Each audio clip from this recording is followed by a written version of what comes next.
మీరు శివాలయానికి వెడితే నందీశ్వరుడు ఉంటాడు. నందీశ్వరుడు యొక్క శృంగములలోంచి శివదర్శనం చెయ్యాలి. అసలు నందీశ్వరుడి దగ్గరికి వెళ్ళి ప్రార్థన చెయ్యకుండా శివలింగం వంక దర్శనం చెయ్యకూడదు. నంది దగ్గరికి వెళ్ళి మొట్టమొదట ప్రార్థన చెయ్యాలి. ఏమని అంటే, నందీశ్వర నమస్తుభ్యం సాంబానంద ప్రదాయక మహాదేవస్య సేవార్థం ఆజ్ఞాం దాతుమర్హసి అని అడగాలి. అనుజ్ఞాం దాతుమర్హసి.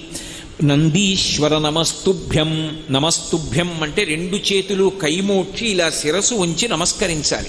నమస్కరించి, ఓ నందీశ్వర నీకు నమస్కరిస్తున్నాను. ఎవరు నువ్వు? సాంబానంద ప్రదాయక. సా అంబ ఆనంద ప్రదాయక. అమ్మతో కలిసి ఉన్నటువంటి శివుని యొక్క